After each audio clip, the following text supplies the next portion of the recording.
The systematic dismantling of the Vakranian Council's former empire, a process now formally recognized as the Great Unraveling, stretched on for 15 agonizing years.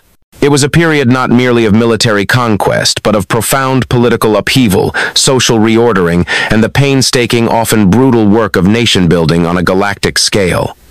The initial thrilling victories of humanity's ghost fleet had provided the spark, but the true conflagration was the explosion of suppressed resentment and the subsequent arduous struggle to forge a cohesive future from the ashes of a fallen dominion. The inherent fractiousness of species, their ancient grudges, and the bitter taste of freedom often proved as challenging as any council fleet. Admiral Arlen, her title now often prefixed with Founding, bore the immense weight of this monumental task. Her face, deeply lined by a lifetime of war and governance, was a testament to the ceaseless demands placed upon her. The Vengeance, too, though still her flagship spent less time in direct combat and more in diplomatic voyages, its once pristine hull now etched with the symbols of a dozen liberated species, a mosaic of shared sacrifice and nascent unity. Humanity's fleet, once a whispered myth, now patrolled the newly established conquered zones, maintaining peace and order where centuries of council rule had imposed only fear. Jin, now elevated to the rank of General and Chief of Conquered Security, found her skills in planetary infiltration and psychological warfare constantly in demand. She oversaw the disarmament of countless warlord factions, the establishment of provisional governments on newly liberated worlds, and the integration of diverse military protocols into the nascent Concord Defense Force. Her ability to read the subtle nuances of alien political maneuvering honed by decades of observing the Council's machinations proved invaluable in preventing internal conflicts from escalating into full-blown civil wars. She trained contingents of Lyran peacekeepers, Draconian security forces, and even former Crodar soldiers, teaching them the human principles of tactical flexibility and ethical engagement, concepts often alien to their former rigid doctrines. Dr. Elias Thorne, the perpetually disheveled genius, had truly come into his own. Deep Core Zero was no longer just a hidden asteroid base. It was the gleaming, bustling technological heart of the burgeoning galactic Concord. His research now focused on post-war reconstruction, mass-scale terraforming technologies capable of revitalizing blighted worlds, advanced energy solutions, drawing from previously untapped cosmic phenomena, and universal translation matrices that bridged communication gaps between even the most disparate alien physiologies. He delighted in his collaborative projects, frequently engaging in animated sprawling debates with Cygnar quantum physicists and Lumina bioengineers. He even developed a sophisticated network of sentient-aware AI systems capable of identifying subtle shifts in galactic sentiment and predicting potential points of conflict before they erupted a digital nervous system for the sprawling Concord.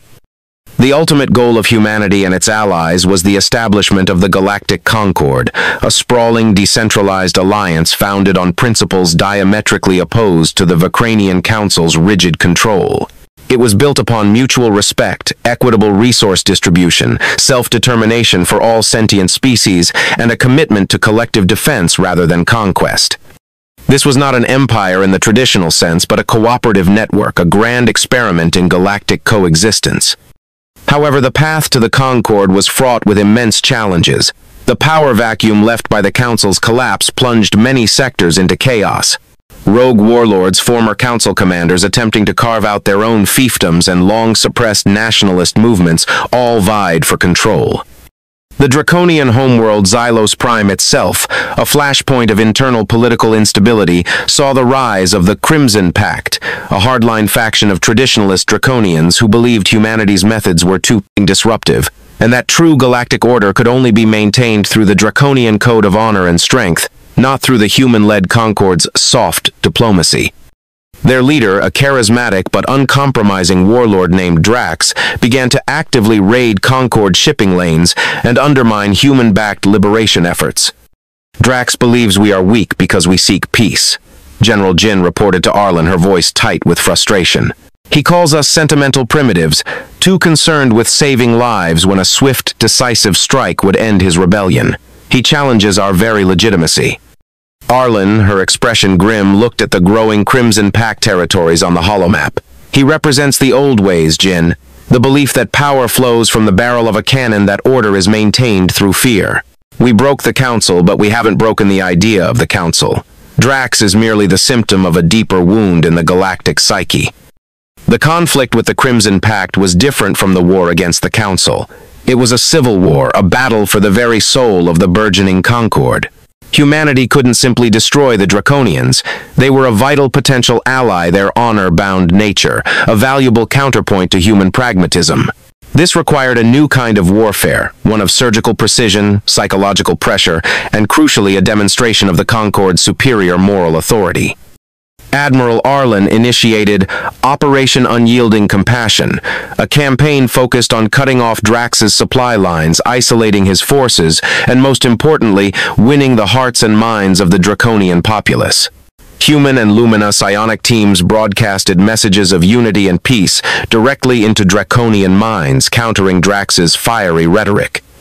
Concord relief fleets under Jin's direct supervision delivered humanitarian aid to Drax-held worlds suffering from blockades, demonstrating that the Concord's rule was benevolent, not oppressive. A pivotal confrontation occurred at the Battle of the Obsidian Gates, a strategically vital asteroid cluster on the border of Crimson Pact territory. Drax himself led his fleet, intending to make a decisive stand. The battle was fierce, a brutal clash of old and new ideologies. Draconian warriors fiercely loyal to Drax fought with unmatched ferocity. But the Concord fleet, a diverse mix of human vengeance-class vessels, Lyran heavy cruisers and Breck assault ships, fought with superior coordination and strategy. Dr. Thorn's phase shift disruptors, deployed by human stealth frigates, briefly disoriented Draconian targeting systems, allowing Concord vessels to unleash devastating volleys before their shields could realign. During the battle, a small group of human commandos led by a seasoned veteran named Captain Reyna managed to board Drax's flagship. Their mission not to kill Drax, but to capture him alive.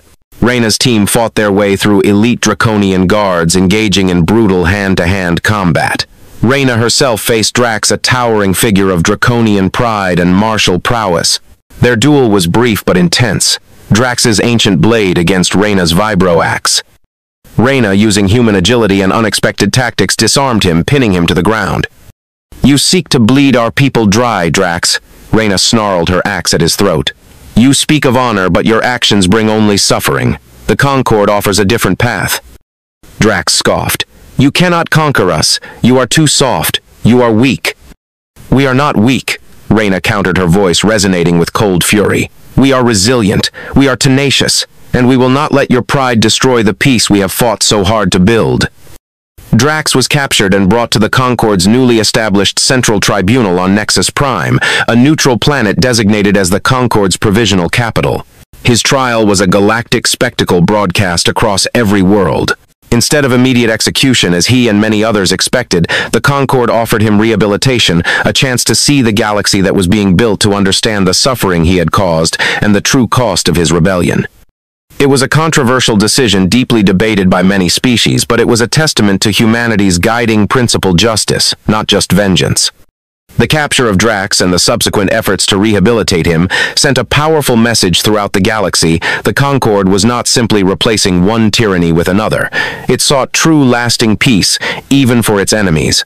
This act of unyielding compassion began to genuinely sway the hearts of many reluctant species, showing that humanity's strength was not just in its destructive power, but in its capacity for forgiveness and its commitment to a better future.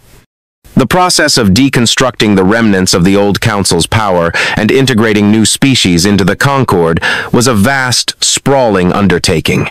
Humanity established Concord liaisons, multi-species teams trained in diplomacy, cultural sensitivity, and conflict resolution, who traveled to newly liberated worlds, helping them establish self-governance, secure resource independence, and integrate into the galactic economic and political network. Dr. Elias Thorne's innovations facilitated much of this. His universal translation matrices allowed real-time, nuanced communication between even species with vastly different sensory perceptions. His terraforming technology transformed previously barren or exploited worlds into thriving, habitable environments, allowing displaced populations to return and rebuild. He even pioneered shared consciousness networks, allowing groups of various species to temporarily link minds, facilitating empathy and understanding on an unprecedented scale. The old council species, now stripped of their power, faced their own reckoning. The Vicranians, Crodar, and Xylosians were forced to confront their brutal pasts. While some resisted, many, facing internal revolts and external pressure, began to accept the Concord's oversight. Humanity, however, insisted on a comprehensive process of accountability and restorative justice, ensuring that former oppressors contributed to the rebuilding efforts and learned from their mistakes. The Cygnar, after centuries of isolation, cautiously opened their borders, their ancient, powerful supercomputers having calculated the Concord's undeniable success and its genuine commitment to peace.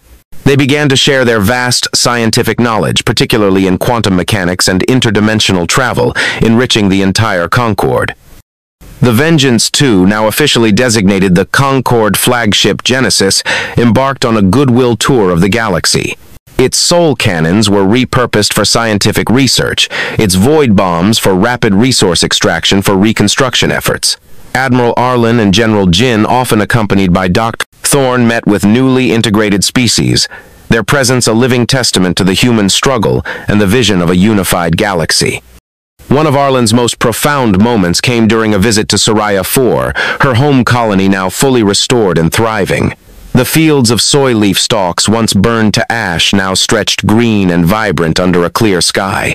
Children played in the sunlight, unaware of the horrors that had once befallen their ancestors.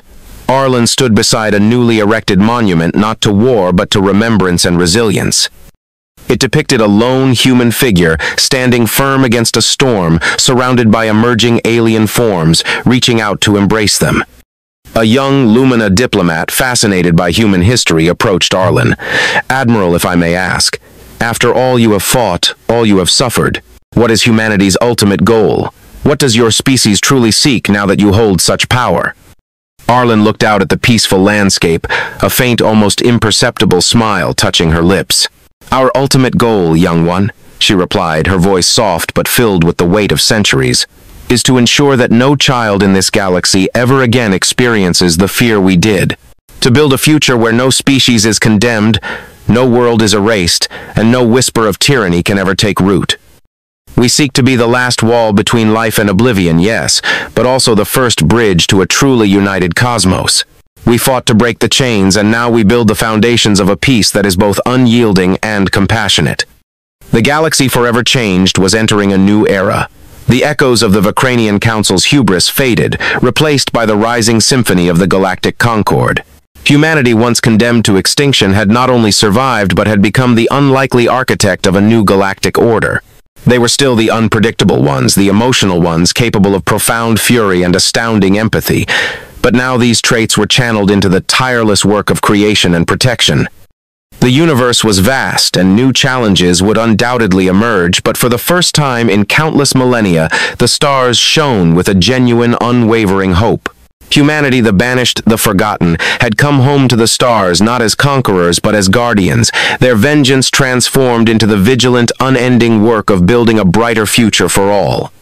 And as the Genesis soared through the newly peaceful void, its path lit by the collective hope of a galaxy reborn, the promise of enduring peace felt for the first time not like a distant dream, but like an attainable reality.